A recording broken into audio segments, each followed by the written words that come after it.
Hello and welcome to the How to Exit podcast, where we introduce you to a world of small to medium business acquisitions and mergers. We interview business owners, industry leaders, authors, mentors, and other influencers with the sole intent to share with you what it looks like to buy or sell a business. Let's get rolling.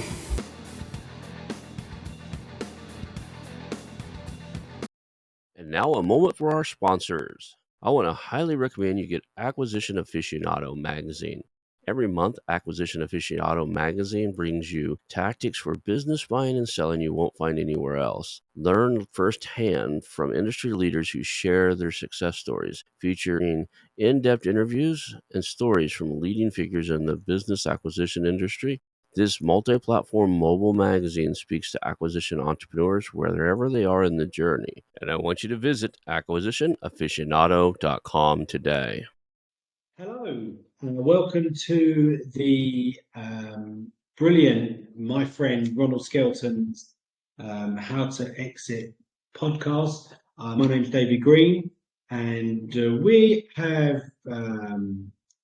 chatted, Ronald and I, to put on a segment which we've called the M&A Q&A, with the sole idea of inviting entrepreneurs on to chat about what they're working on, any questions they may have, strategy they want to kind of discuss and talk about.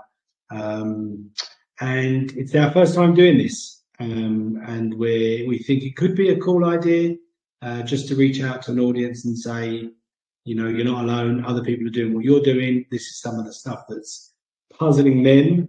For all you guys that will listen to this in the States, I'm going to apologize in advance for my British accent, but that's the accent. And let's see if we can move past that. A bit of background about me. My name's David Green. Ron and I have known each other for quite some time now. I've been doing M&A for quite some time now, and we've built up a portfolio of properties. Now we're in our third continent. We're pretty strong in the UK, obviously. We've got businesses in the US and now in Asia. And so we're pretty active across our various platforms we use and industries.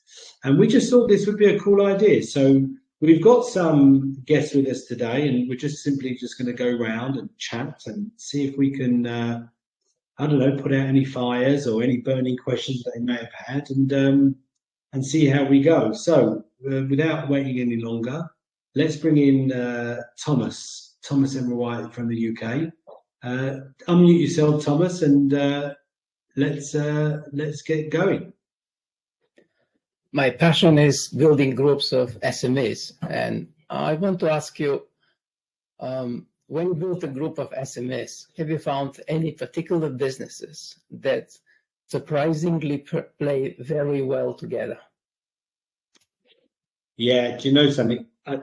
Thank you for that. It's actually a brilliant first question, because something that we've done successfully in the UK, we're now doing the same in the US.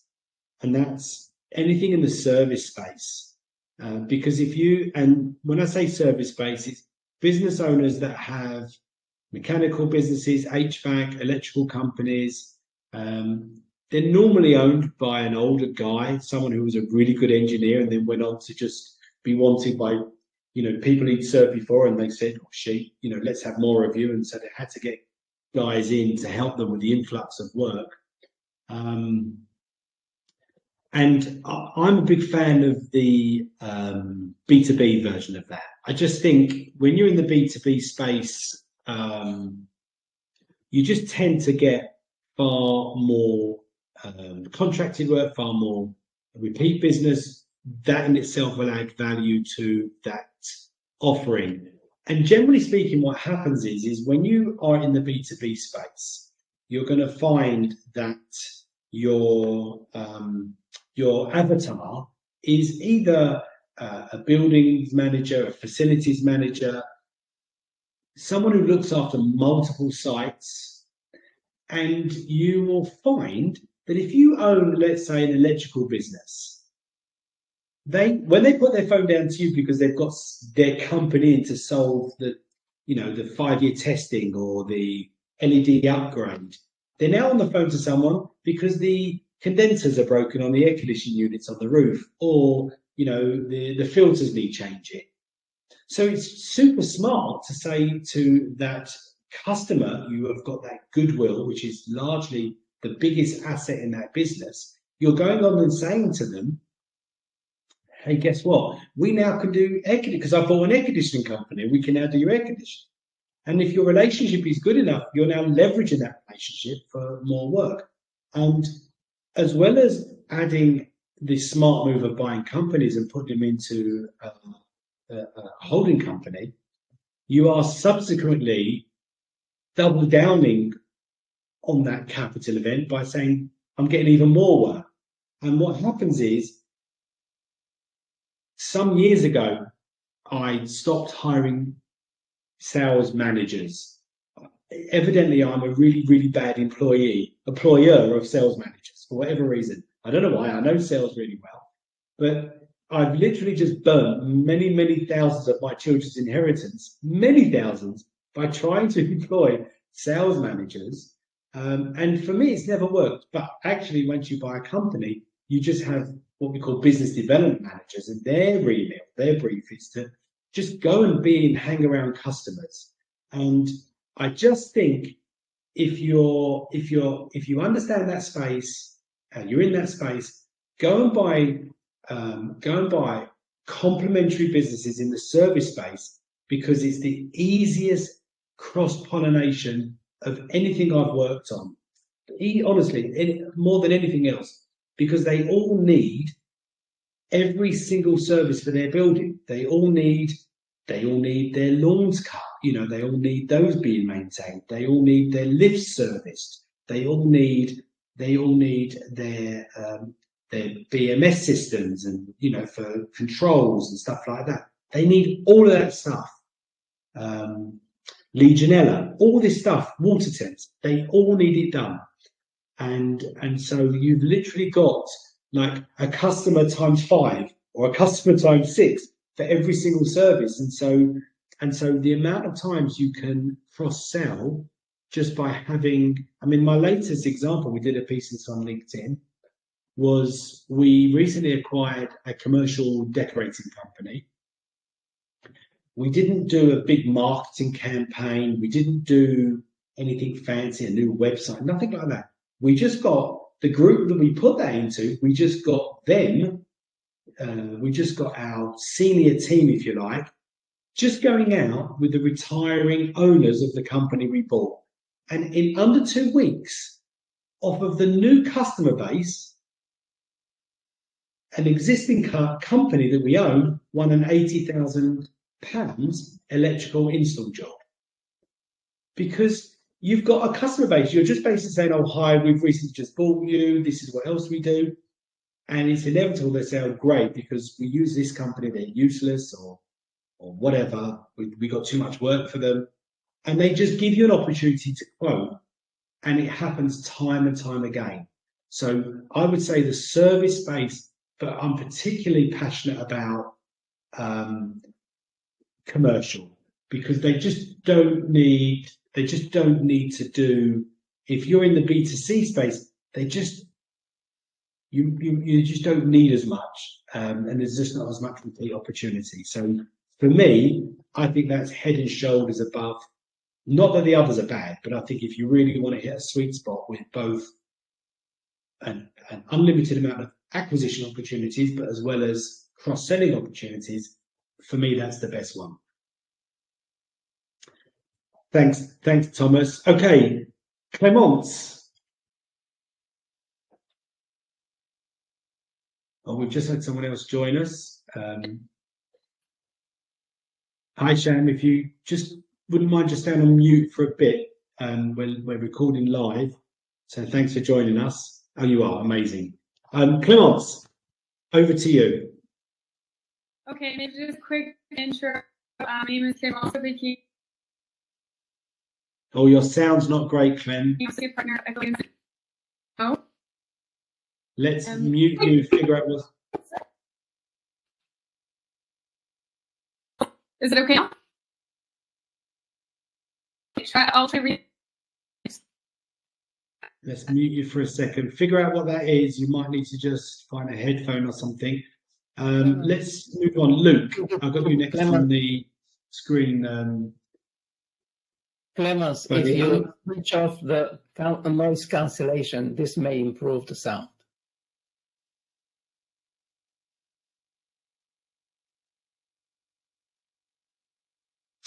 Right, Luke, you're in. If you unmute yourself. So obviously, like David, akin to where I'm living, I'm actually based in South Florida and have been in the maritime luxury yachting space for the last 20 years, and found myself going into the whole M&A idea.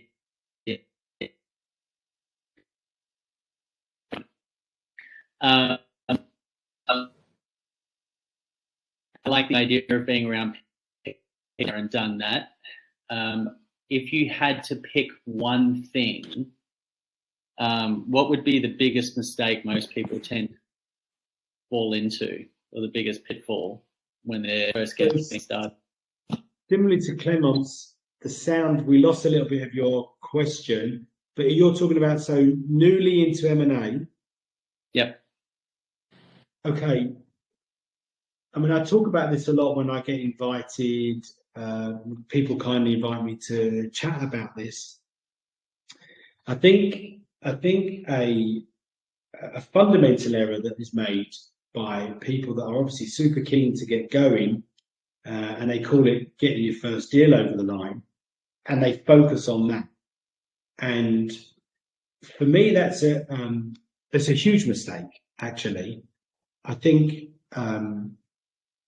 when you are looking to ask a business owner to entrust you, because even if you pay for something up front, most business owners are so focused, quite understandably, about the legacy of their business.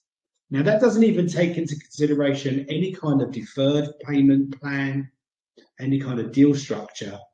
And so what has to happen is one has to build up credibility. And so one of the important ways that we can do that is by becoming a significant person in this space. And so we have to talk a great deal about what we're doing. We have to offer information out.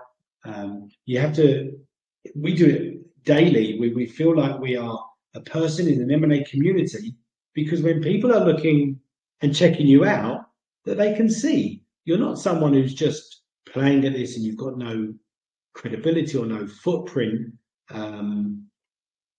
You're actually somebody who's involved in this community. You care about outcomes for people.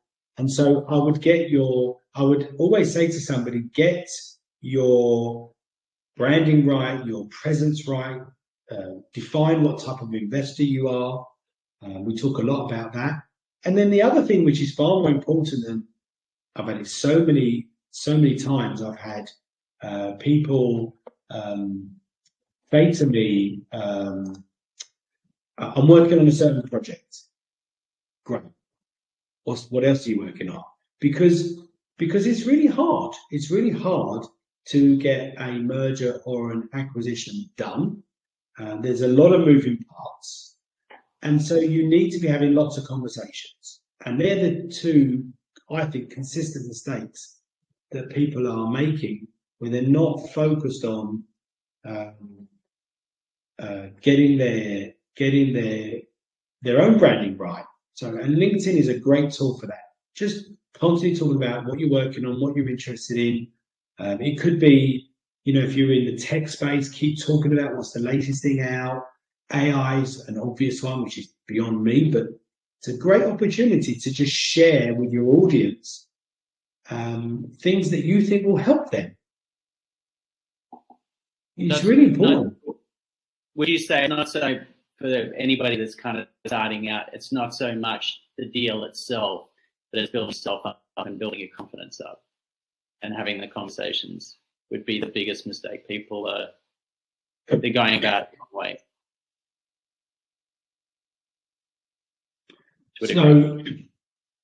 So you're quite so building one's own confidence up to get them in front of business owners. Yep. Look, it's the best advice I can give to anybody is reach out and work with people that have that social proof, have done them before. You're not tied to them for life, but it's a great way of getting into this space. It's a really cool way of getting in and saying, I'm a part of this association, I've got this guy as my partner, and you know, there are lots and lots of experienced people out there. And take your time with that person, because just because you know one person, they may not be the right person for you for whatever reason. You're looking for a complementary skill set. And it's really important as well that when you're speaking to a business owner, and I guess this is another error people make, they're so quick to turn around and tell people what it is they do.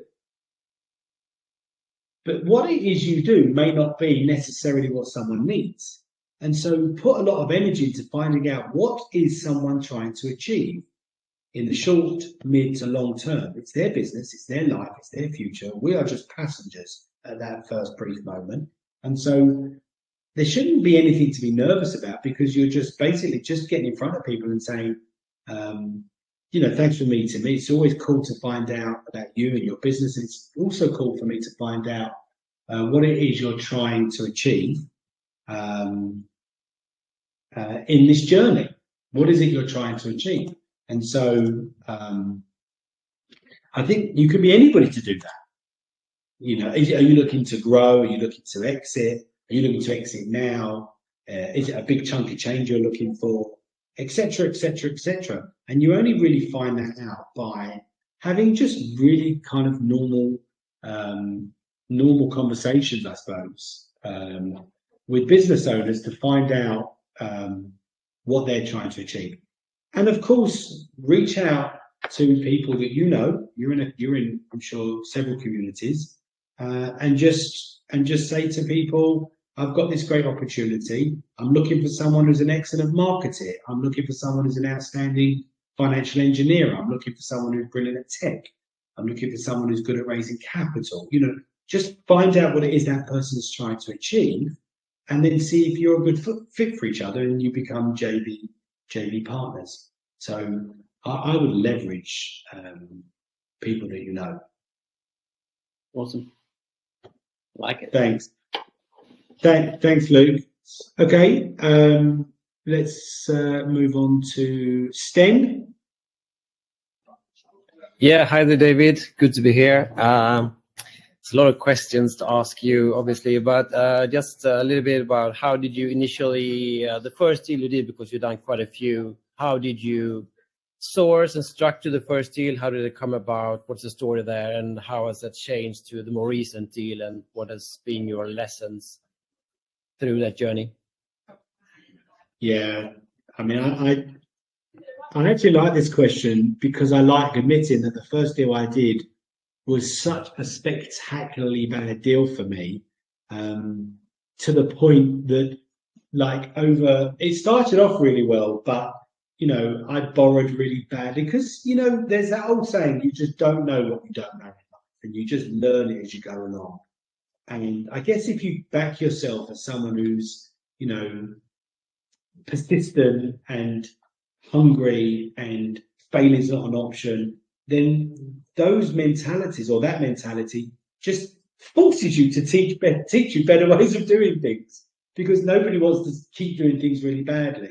And so I bought a business for all good intentions, exactly the reasons I said before. I had an opportunity to win a contract. I didn't want to just outsource it, because I just felt I'm just giving value away. So let's go and find a company. So I just literally just started Googling companies, and then I went on to business websites, spoke to a few brokers. Funny enough, the one I found was offline. Actually, it wasn't an off-market opportunity. But again, I paid too much for it. I negotiated it relatively poorly, and I borrowed money from two sources. I mean, it was real. I'm not ashamed. I'm actually proud. I did a really bad job. And so if you fast forward a few years, but even by my second one, I bought the second one and did all the things I've talked about, you know, by cross-pollinating and getting customers to speak to each other, and they grew. The second one I did, actually, I still didn't know what I know today, but why would I have done? And actually, I used a broker and said, go and find me a certain company. I paid a lot of money, and I far more money, much more money than I needed to have done. But the second deal, I remember saying to my CFO at the time, so I've got this idea. I know how to strategize this better now, and I'm going to offer them like a deferred payment only. And I wasn't in any community at the point. I had no mentor or no guidance. It just occurred to me, these guys want to sell, they want to retire. Let's offer them a no money down deal. And of course, the broker said, impossible, no chance. And so did my finance, and so did my CFO. And of course, I did it. And that company tripled in size just by pollinating it across something I already owned in 18 months.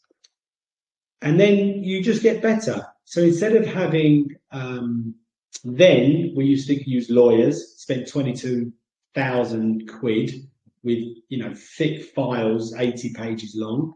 And I guess the more you do, you immerse yourself in communities, learn new and better ways to do things. And now, you know, of course, you know, we've grown exponentially particularly in the last sort of 19 odd months. As I say, we're in really good shape. So if I look back to that first deal I did several years ago, well, yesterday in the States, we had heads of terms agreed on a $12 million roofing company. They're not signed yet, and you know, I'm sure at some point someone will talk these people out of it. But they've agreed a no money down deal. We've paying them cash out of the business and the rest over 3 years. And that for me was inconceivable to have done that 4 years ago when I started. I didn't even think on that level. But your questions then, which is great, is really linked to what you've said, Luke, and that is because I've been able to build, I guess, my own credibility, proof of concept, you know, social proof, etc. And so when people check me out, you know, I look obviously very different, but that's taken a bit of time. And so there's no, please, anyone think there's no rush for anyone to get there straight away. But I do think you get there quicker when you JV with people that have experience. Is that good, Sten? Yeah, really, really good. Thank you. Okay, we'll circle back. Shan, thanks for joining us. Yeah, sorry for the late, but thank you for the opportunity, David. I guess a lot of questions asked around deal flow, technology, impact on, you know, how the environment is, and that's a constant changing thing. That's the thing that's always going to change, your technique and your approach. But I think for me, a key question would be is based on your sort of experience, you know, and I'm sure everyone experiences different through this journey, but based on your experience specifically, what are the sort of, you know, some of the most sort of surprising sort of insights or probably say lessons you've learned from the past M&A deals that aren't typically covered in textbooks or conventional wisdom, really? That's something I would really like to understand from your point of view. Yeah, thanks, Shannon. So I think it's great how these questions are unraveling, actually, because I think whether you've noticed it or not, they actually form, it could be a book, these questions, because they actually form a line of how you start and how you progress. Because now what you're saying is, Shan, for me, what I've heard, or I think I've heard, is actually at the point where you're now progressing through this industry and you're doing perhaps better deals.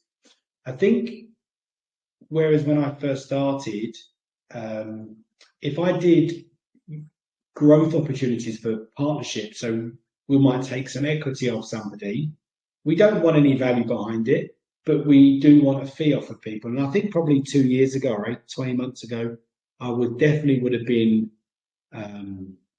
less. I'd put less value on that because I just wanted to have people, to get the habit of getting deals done. But now it would be a deal breaker for me because it's like anything. If you none of us value things properly if we're not paying for it, or we don't value it as much if we're not paying for it.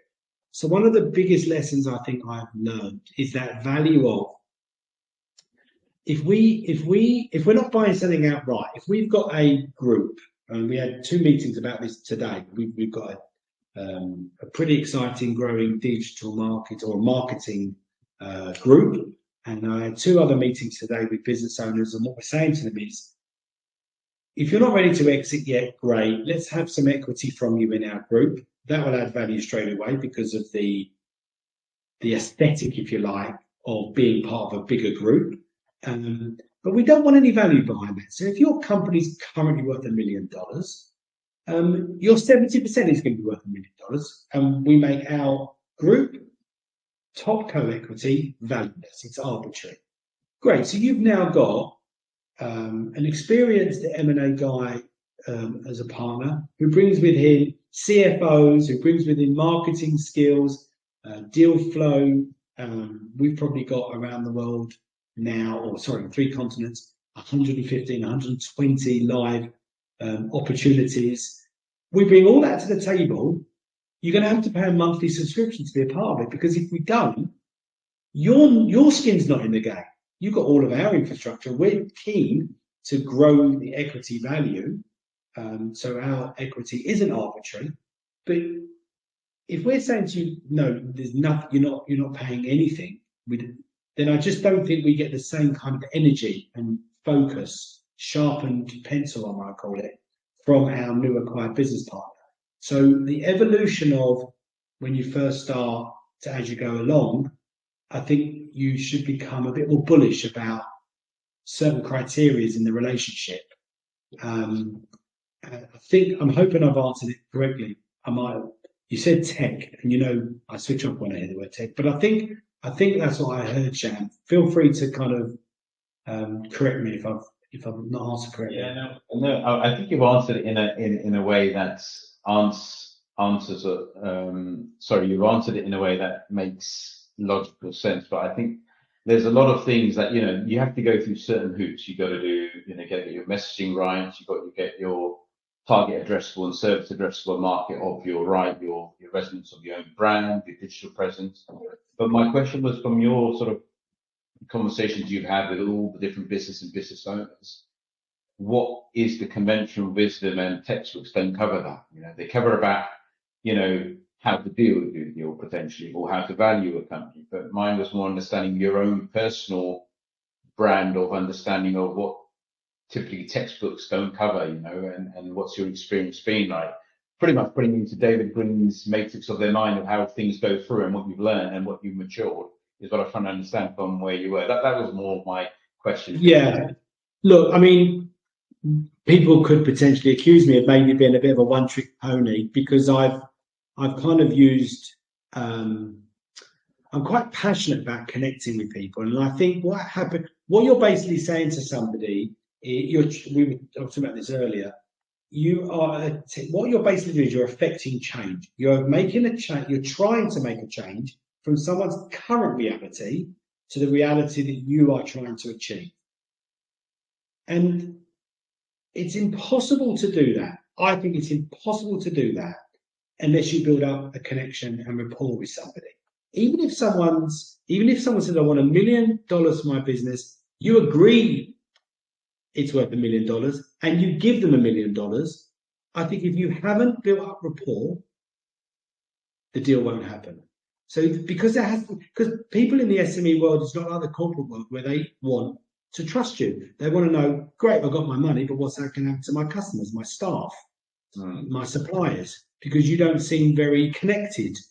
And so I know of a very real life experience where someone I know pretty well, he was actually brokering a deal for somebody, and they were paying a lot of money, but they were terrifying the retirees, the soon-to-be retirees, because they spoke so corporately, and the guys that were selling didn't feel the energy was going to continue from what they built, and they couldn't quite trust that they would look after the staff in the same way that they had always looked after them. And ironically, the person who was brokering the deal had built up over 6 months great connection, and in the end, he turned around when they said we don't want to sell to him, and he was earning a lot of money. He was earning about 100,000 out of the deal. In the end, he turned around and says, "What if I buy it?" They ended up selling to him for half the money they were originally getting, and on a soft deal as well. A soft deal. They were happy to earn it out because he'd taken the time to get to know them, get to understand them, what they really wanted to achieve. And so anytime I get asked to now 3-4 events. I think I've done 3 so far this year alone. I've got another one in a few months' time. And I always get asked, come and talk about rapport building, because people that know me know maybe I'm a bit of a one-trick pony. But I think it's important because you're saying to someone, this is their life's work. Trust me with your life's work. It's like it's more to. I think men are a bit worse than women in as much that you could probably say to a guy, by the way, your kid's overweight and ugly, and they'd probably but they'd punch you if you offended their business. So it's super important to be really respectful of someone's life's work. You wouldn't say to an artist, I suppose, you're painting rubbish. You just got to be really super respectful. And I think that's, from all the people I speak to, that's not quite, that message people don't dive in deep enough and understand that, in my opinion. There was just one final thing I think to add, that you're absolutely right. I think what you're trying to say is that, and I remember this quote where, for the things we have to learn before we can do them, we learn by doing them. And I think by doing them is how you mature yourself. So thanks. 100%. 100%. Thanks, Sham. Right, Clemence, should we try again with you? I'm hoping you'll get a thumbs up or a thumbs down if we're struggling. Oh. How's it going? Is it working? It seems like it is at the moment. Okay. I'll take it. So I just reading an article by Forbes, and the title is "It's Nonsense to Think You Can Buy a Good Business for Zero Money Down." I wanted your thoughts on that, but then are kind of 2 in 1. A lot of the we are struggling to hear you. I'm so sorry. Type your question in and I'll try and answer it. There's a chat. Please up on mute. I'm so sorry. Oh. Okay, let's go over to 𝐦𝐤𝐤𝐞. I hope I haven't butchered your name, 𝐦𝐤𝐤𝐞. Tell me if I have. But come and join us. Stay on camera, man. Let's see you. I think you did okay. That's close enough. I think my question is strong too, so I don't know if I'm clear enough. Am I clear? You're really soft. Hello? Yeah, I'm struggling. We're struggling to hear you. Yeah, the reception is a little. It's not getting through. No, this is difficult. Time connecting. Yeah. Sorry, 𝐦𝐤𝐤𝐞. I'm so pleased you joined us, but we're struggling to hear you, my friend. Okay, no problem. No worries. Keep listening in. Let's go round again. I mean, I don't know if anyone wants to. Oh, hold on. Okay, Clemence. Let's read out Clemence's question. Thomas, I'll come back to you in a second. What do you think about the title of the Forbes article? It's nonsense that you can buy a good business for no dollar down. Is that a separate question? Do I read number 2 first, or shall I answer that first one? I'll answer that one first, shall I? So I guess it's contextual. It depends what I might think is a good business. Forbes might think is, not even worth small change. I don't know, but and it also depends. It depends what you mean by buy, because we've got lots of 30% equities in different companies, and we haven't paid for them. But guess what we've done? We've made the owners 70% more valuable now than it was when it started. We've also bought, well, we've got heads of terms agreed on a $12 million roofing company making $2.5 million a year in profit. I think that's a good business, and it will enable us. It will enable us now to go out to the market and say to, once we've signed the SPA, once we've signed the contract, it will enable us to go out to other businesses in that sort of construction roofing space and say, hey guys, we now own this company. We're looking now to grow. Can we merge with you? Can we put you together in a holding company and grow this asset? So for little old me, you know, born in the East End of London, left school at 15, used to work in the market selling clothes and whatnot. You know, I think you can buy businesses for good businesses for no money. But I think maybe, you know, if you want to buy something with 9 figures in, you might need to raise a lot of capital. So it's probably a good point. Okay, the second one, what would you say to some of the people I know acquiring businesses through personal guarantees as part of their deal structure? So I would say do not do that. Definitely do not give personal guarantees under any circumstances whatsoever. It's a spectacularly bad idea. I did it years ago when I didn't realize it was such a spectacularly bad idea, and didn't enjoy the experience whatsoever. I got it sorted, of course, but didn't enjoy it. Would never do it again. So what we've done, what we do with people is we say to them, look, we'll happily give you a warranty over the group it's going in, a lien or something. We're even doing this roofing deal. We're saying to them, when we do the deal, keep 80% of the equity, just put 20% in our group, even though effectively we own it. And as we make stage payments, we release equity on your liens. We don't need to do more than that. So you're still in equitable control, and they seem quite happy with that. But under no circumstances would I advocate anybody signing a PG whatsoever, because you know, you don't know what you don't know. People that signed PGs in January 2020 didn't know they were 4, 5, 6 weeks away from you know, a global pandemic, and all of a sudden, through no fault of their own, they've compromised everything. So yeah, I definitely wouldn't do that. Don't think about it. Thomas, this is a good way of doing it, guys. Feel free to type questions in the chat. Go ahead. To me, you are the Yoda of building rapport. Yes. And I have a very tricky question. Okay. I'm working on building a group now, and one of the possible businesses to join apparently is a fierce competitor. And the question is, but they're very good when they're together. The question is how to approach this and convince them to bury all weapons and work together with a old competitor to build something together. I mean, it's an interesting question. I mean, I tend to avoid anything that feels like aggravation, if truth be told. And there's an unlimited amount of opportunities out in the market, and so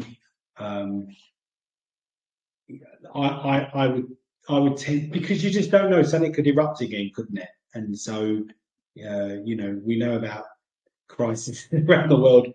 Relationships can be quite tentative, can't they? So no, I think if I've understood the question correctly, if you've got a target company you're having good conversations with, they get the strategy, they want to be a part of it, and there's an obvious add-in that you've identified, but the chemistry doesn't work, do not add that in. I wouldn't, personally. I mean, I've I think I've largely stuck with 3 really simple golden rules, and that is, you know, do I like the business? Does it excite me? You know, is the what do I like the business? Does it excite me? The second one is, do I think I can add value? And I think the most important one of those 3 is, do I like the person I could be working with? And that's true, obviously, the other way around. But that's also true of if you're bringing another company into the group, are they going to like each other? So that's a golden rule for me. In fact, I've got a very quick story on that. One of the groups we're looking to build is a tech group, and we're talking to several companies in cybersecurity, SaaS businesses, and we're talking about 5 or 6 companies now. We'd had about 4 or 5 meetings with one of the cybersecurity companies, and actually they were the biggest ones of all the ones we were talking to, doing really well. We'd met the CEO, the CFO, the COO, I think the MD. We'd met several of them. We had several good conversations. And then they said, oh, we just need you to meet our CTO.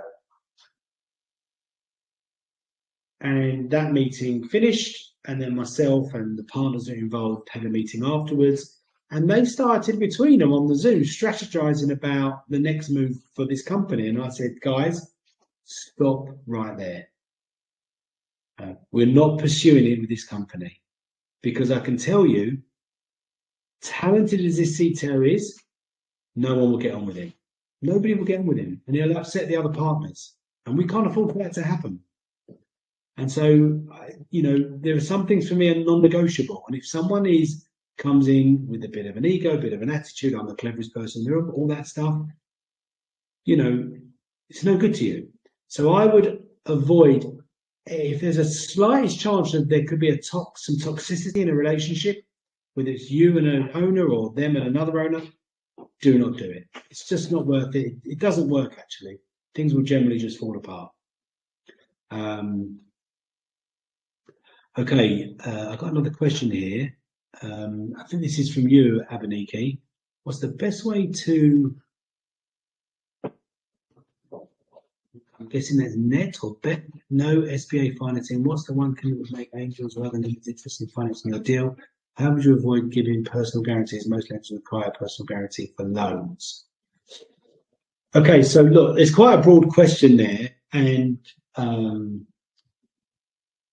there's a couple of things going on with us at the moment. We're currently building, hopefully launching in the States, our first one early next year, our own coaching module, our own coaching 2-day event.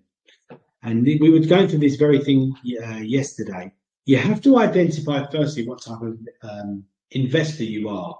Are you someone who's happy to raise capital? Are you somebody that just wants to just focus on soft, no money down deals, building up groups with small pieces of equity where you can add value? And once you've determined that, you must make sure that your audience knows it. You have to portray that to the world. This is what I am.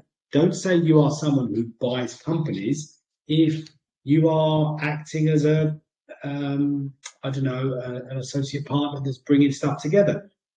Really be honest and describe exactly who and what you are. And once you've established that, fantastic. And there's a whole bunch of different investors you could characterize yourself as. I know in the States, because I had a meeting about this till late last night, there's SBA financing is really an exciting way of doing it. They're funding startups. For me now, the best way to do it is just tell the lender, you're not getting a personal guarantee for me, and be prepared to walk away if they're not prepared to do it. They generally might, if you can prove and if you can't prove concept, JV with a company that can prove concept, proof of life. And so what you're doing is you're bringing great value to that, because you're bringing a deal opportunity and you're speaking to an SBA funder, but you're saying, I just need to JV with you to add some credibility to myself and what I'm trying to do. But be prepared to be quite bold with lenders and saying, look, this is the opportunity. Happy for you to take a charge over the business. Of course I am. But yeah, definitely don't give personal guarantees, as I said before. Thanks for that question. Was there another one from anybody?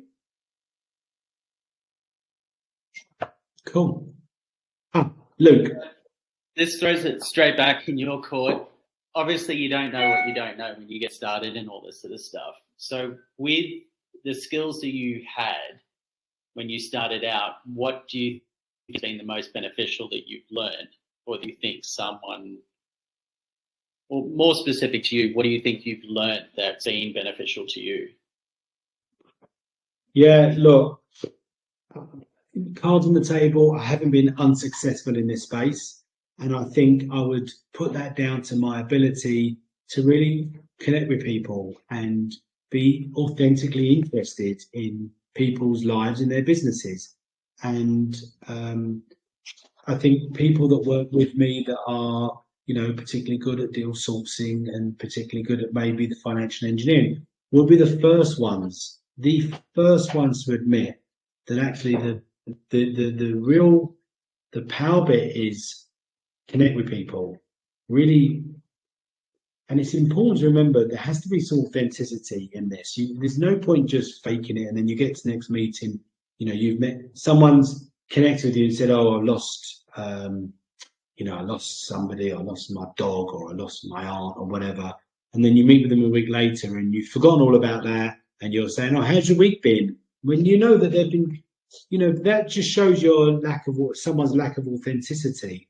And so I think that's been maybe a strength of mine, perhaps my whole life, my ability to be, you know, genuinely, and also giving value to others. I think the more I focused on that, which I've done pretty much all my business career, I think the more comes back. Just take this room alone. There's what, 6 of us here, right? Imagine if we were all partners bringing a unique skill together. Now compare that to you doing it on your own. You can't. So what happens is if you, Luke, for example, stop focusing on yourself and go, I'm going to put all my energies into the other 5 people in this partnership. So that means our individual progression has now gone up 5-fold, because I've got 5 people in this room all focusing on David Green. So I don't have to worry about me anymore because I've got you guys doing it. Now the same to you. I'm not worried about me anymore because I've got all these people, these really talented people, all focused on making sure I do well in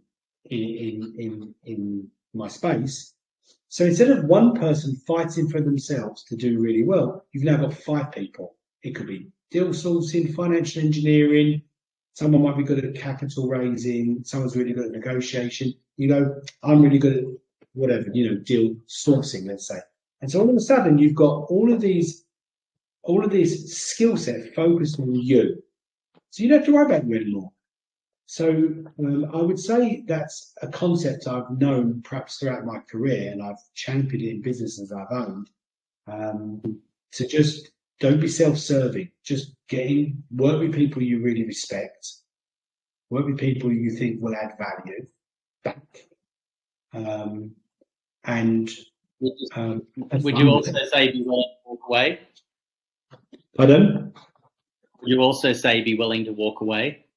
I have done because you're going to come across people that are self-serving and they don't get the concepts that we champion. So I have walked away on more than one occasion.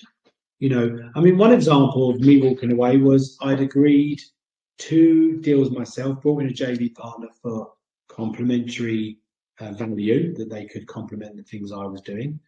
And we set up a weekly meeting to talk about A, what we'd agreed, deals we've got, and B, new stuff on the table. And I'd log in. I pride myself on being punctual. I logged in, and 5 past, 10 past, quarter past, nothing. Started sending messages. And all of a sudden, 20 past, I was sorry, can we push this back an hour? And this became a habit. And eventually I said,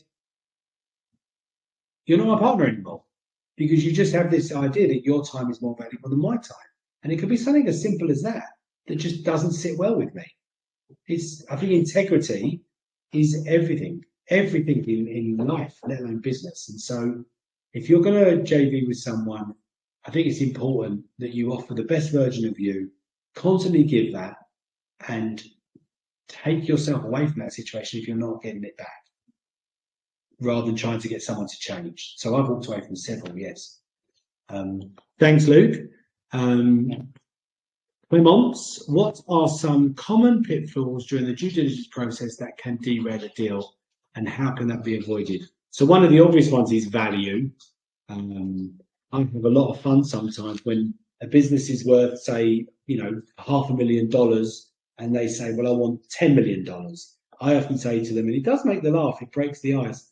I often say to someone, well, I want my own talk show. We all want things. Whether you're going to get something that's so much, almost 20 times its current valuation is, it's unlikely to be me. And I could work for the next 15 years and not get your business to that value. So that's a very common, it's valuation. The other one is multiple people in someone's ear. So if you're getting in front of a business and there's 4 shareholders, my advice is wish them well and move on to the next one, because you're always going to get one that's not happy with the deal, doesn't like it, complains. So multiple shareholders is another one. They're a constant pitfall.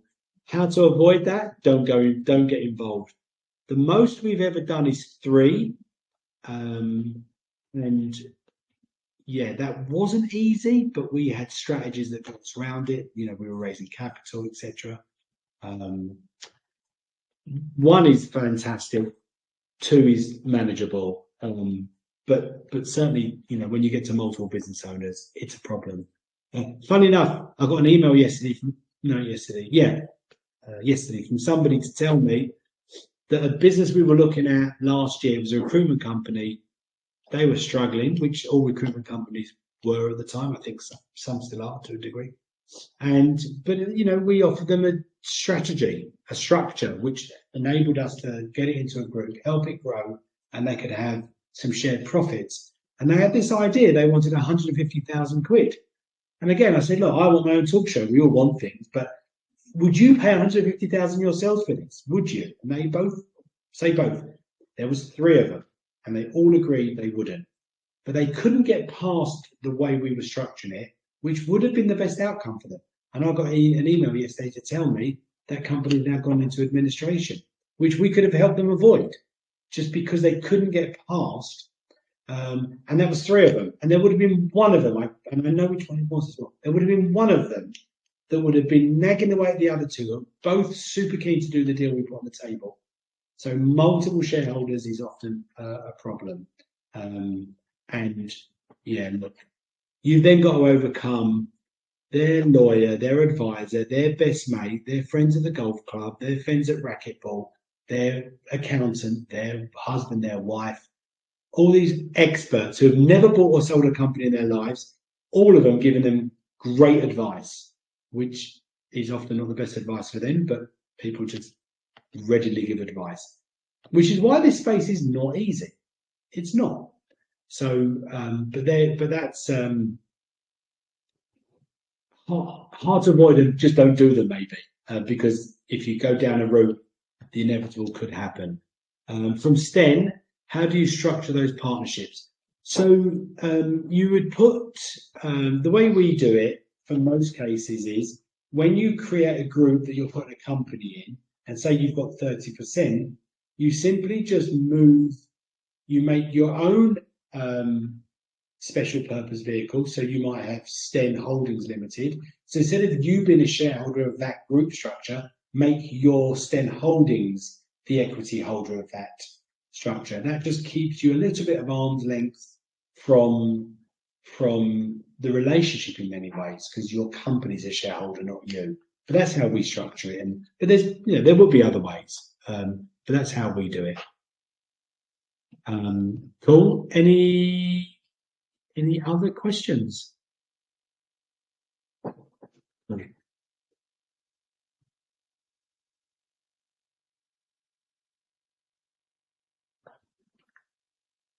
Clemence? No.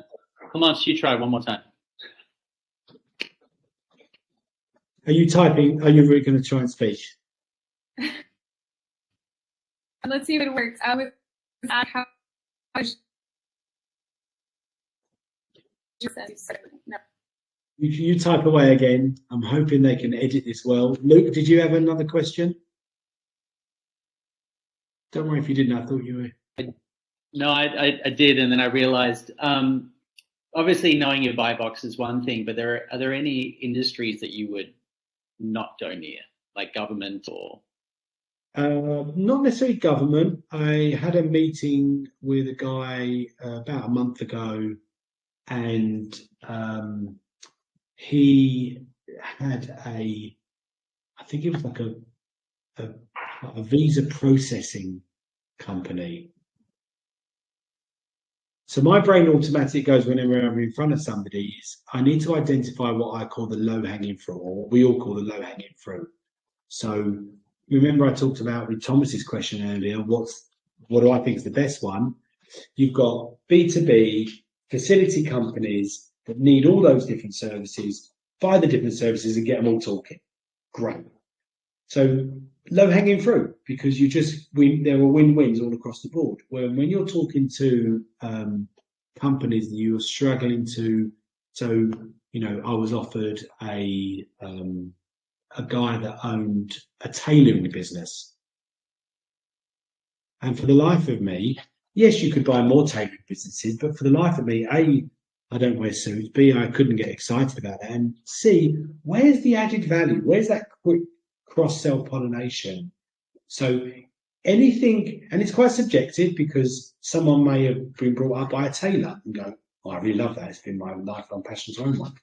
But in the absence of that, if you look at a company and you say, right, can I see a really quick fix? Yeah, they're not doing any marketing. Great. Let's go and find a JV partner brilliant at marketing. So what are the quick wins that cost no money, but you can literally leverage what they're not doing? What we call it is business owners, particularly when they get close to retirement, they leave a lot of money on the table. So there are quote opportunities coming in, which they don't rush to do because they don't need the money anymore. They just want out.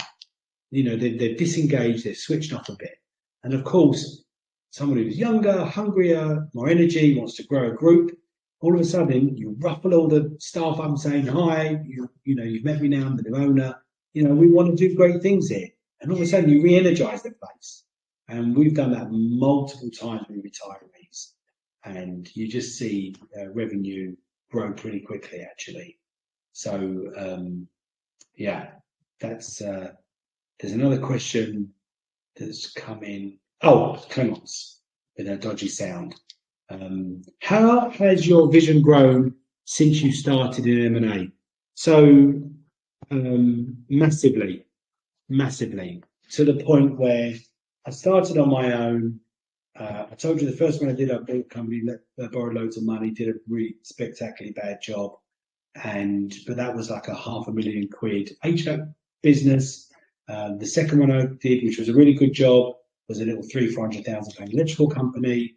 And we're now doing, so in our investment house, we've got 14 associate partners. We're on 3 continents. We've got an unlimited amount of deal opportunities through the different partnerships we're building and have built. And we can also now, with we have a funding placement agency, so it allows us to raise capital on businesses of a certain size. So I guess I see myself as unrecognizable from sort of David Green that started. But that would be true surely of any evolution. That would be true if you went to work for a company. What you did on your first, when people first started years ago, you were in charge of post, and you put the franking machines and you put stuff on that, and then you go to do the banking or something like that, and then hopefully a few years go by and you can promoted again. So no different, no different to all of our careers, but certainly unrecognizable, and it doesn't take forever. But just, yeah, I've just surrounded myself with, I guess, like-minded people that just want to give of themselves. And I've pretty much done that, since I've been doing what I do. So yeah, wholesale changes. Anyone else?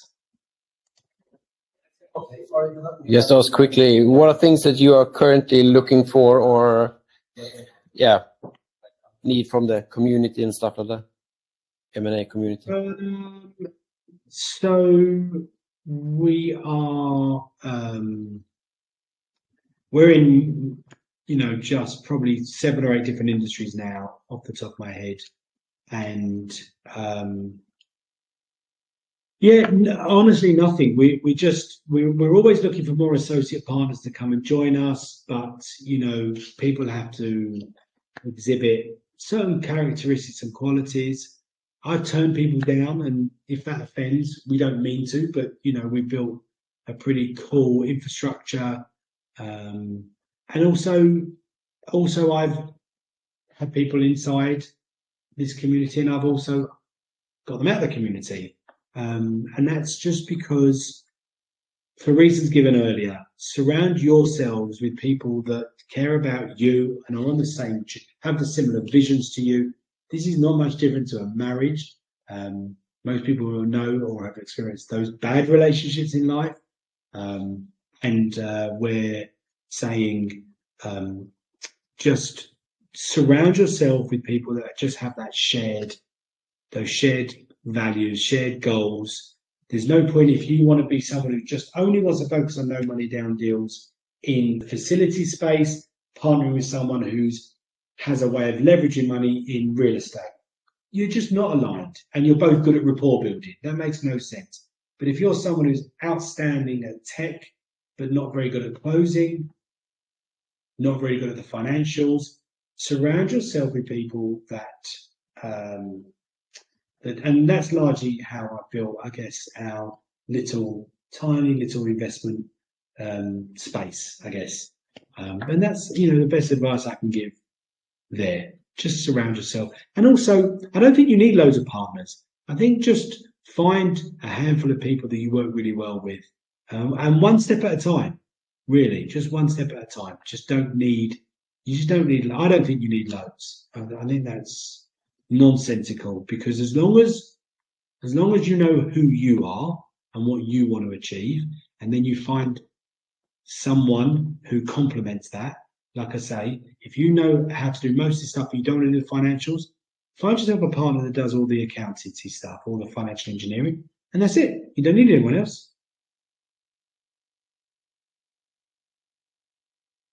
Thanks, Den.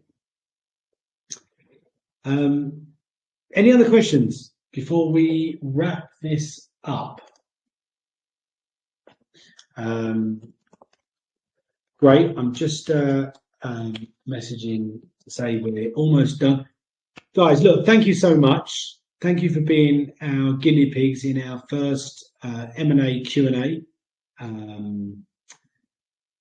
I hope people listen to it and get something out of it. We need to figure out how to make sure we don't have sound issues in the future, so we'll do a lot more testing. Perhaps that's one of the things we can take from this. I hope it was useful to you guys as well.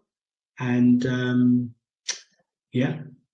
this is Ronald Skelton's How to Exit podcast, M&A Q&A segment.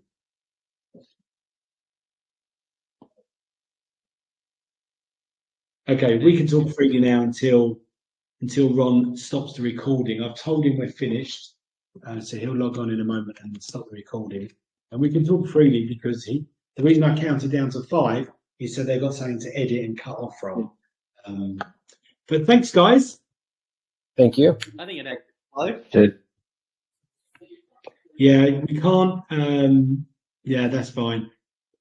I'm so sorry. We just bear with us before you log off, because I know, Sham, you weren't here. I think we need to leave the session, the browser open. Pardon? This is what Ronald said. We need to keep the browser open.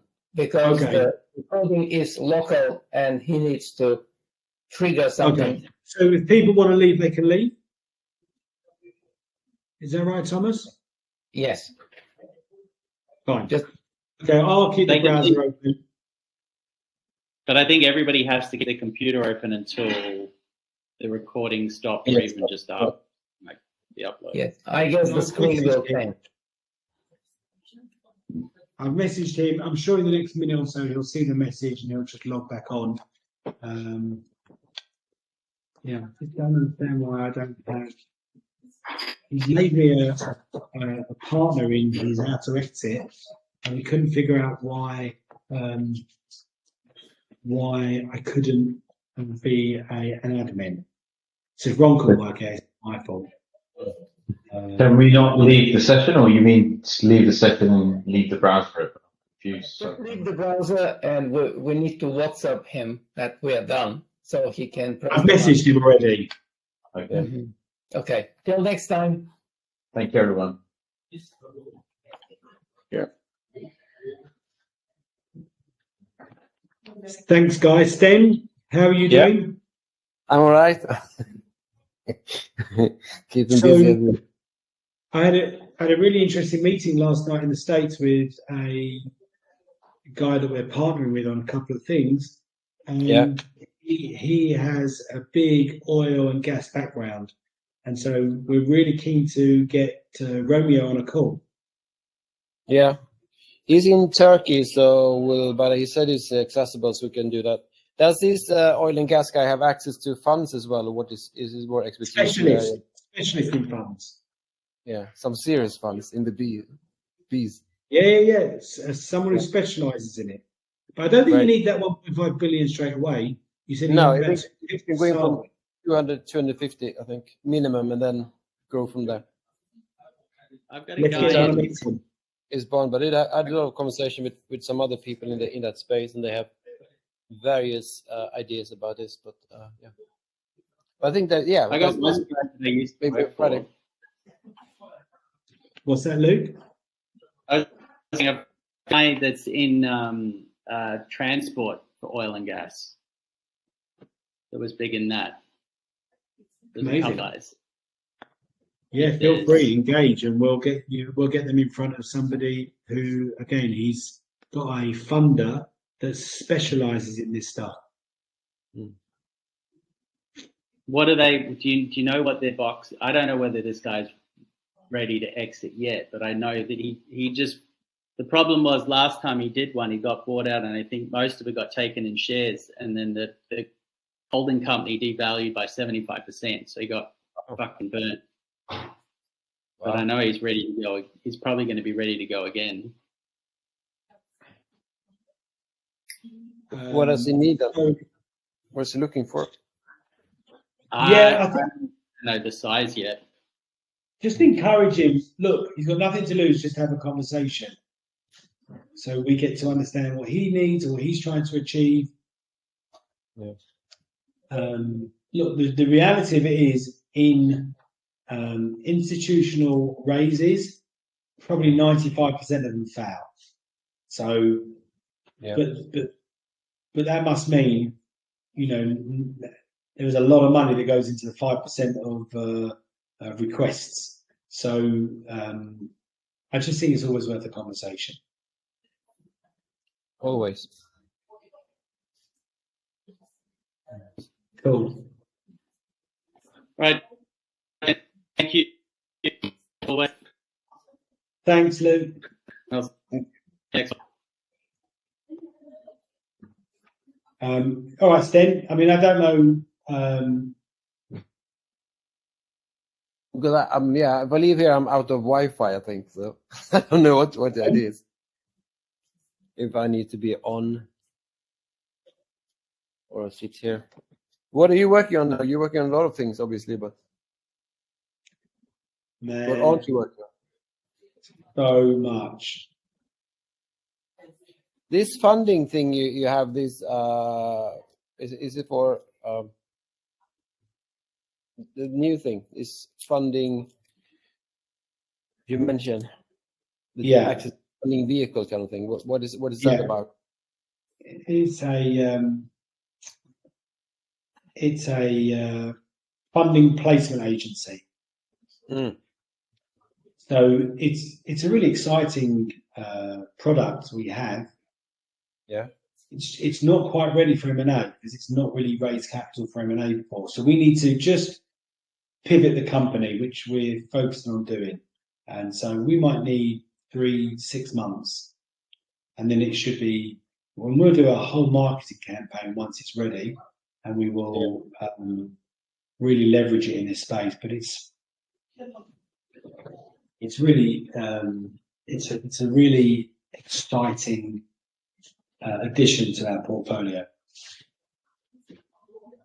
It's very exciting because then ultimately you're solving one of the biggest issues in the M&A space and many other places as well. But I mean, it's like the funding. If you can solve that, it's massive. Huge. Well, we think we can. Yeah. We think we're going to be front and center once we do. Yeah. And so we're literally just building it and getting it ready. Yeah. Not everyone, and again, just because we own it, not everyone will qualify. We'll do our due diligence differently via that platform. Excuse me. We'll do that really differently and do a few stages of due diligence. But once we've got all that right, then yeah, exciting stuff. Very. Yeah, we talked about that today, about impact businesses and creating sort of ecosystem around that, and with this lady who were fighting Russian counterintelligence, but that is daytime. It was a day job, and then I'm going to have lunch with her next week. She did a lot of things, but very much in European Parliament and the rest of it. But we talked about this with other people involved in impact-based businesses. But it's the whole thing: how do you structure it, and how do you vet them, and how do you screen them, how do you do diligence them, and then phase them into some kind of sort of platform that like grow step by step and get the service and things support along the way. So yeah, there's presenting it very well. We can do to eke out the stuff that's no good to us and we can't help, and then just take business owners through a series of due diligence on them and the business to see if we can. So we've got a number of ideas. We've got a number of ideas, and like I say, it's not ready yet. We couldn't do it now because it's not geared up for it. It doesn't have the infrastructure, and so it just doesn't work. It's a massive undertaking, though, isn't it? But getting all this, we're getting it right. It's very exciting because that's where everybody's like, "Oh, how do I find my ideas? How do I?" When they need some funding, and if there's a good deal, but they can't get this, so especially the gap funding part, everyone can get asset funding or something, but if you don't, we're working on that. We think we have an idea, and we're figuring all that out. And so, look, watch this space. Hopefully we'll achieve what we're trying to achieve, and hopefully we'll do what we're trying to achieve, and then, we're figuring that out. Where's Ron? Oh, excuse me. Where's Ronald? It's disappeared. He's getting in. He just texted me. Good. He's just getting in now. So he's going to shut it down on his end then somehow. Yeah, it's not the recording. I hope when they listen to it back, they can make, we kind of segue past the poor quality sound from people. But I'm sure he has his editing team, hasn't he? So she just cut and paste and make it look good. Make us all look good. Exactly. Me especially. You will do what you can, isn't it? No, that's good. It's This is tricky. really When fun. then someone came sitting just behind me, having starting this interview or something, and like, boom, boom, boom, like, oh god, I keep the move. It was so quiet when I started, and now, that's how it This is is. definitely an exciting space to work in, for sure. How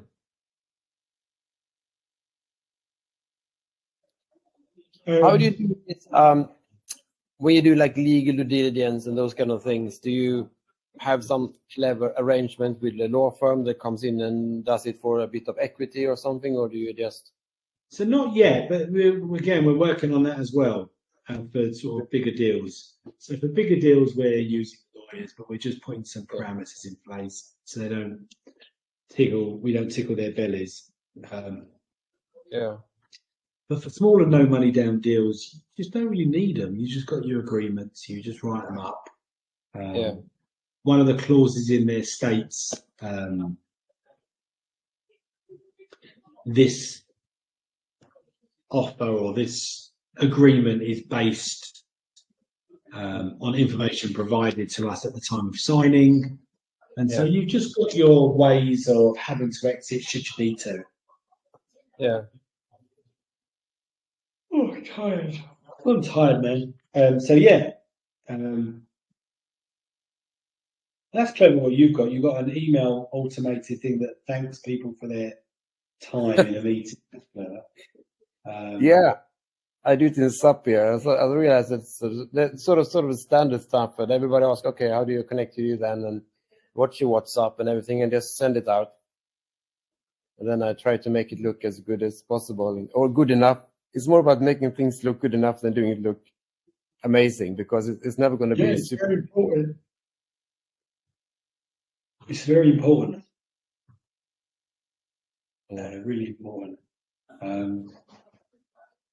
Are you in a hotel somewhere? Yeah. This should be my sweet, shouldn't it? But it isn't. No, I am. Yeah, I'm in North Greenwich. I was in Canary Wharf, and I thought I'd sit somewhere, because I move around and have a few calls. Might sit here as well. And yeah. Supposed to see my daughter, but well. Gosh. Not as late as last night. Honestly, I was sitting in a meeting at 11 o'clock last night. I finished in the States. That's the very latest, isn't it? I did one as well, also 11. That was the latest. I don't do later than that anymore. It's stupid. because you're so tired. I'm so tired at 11. Yeah. You can't be like super productive. It's more like going through things or something. We'll see.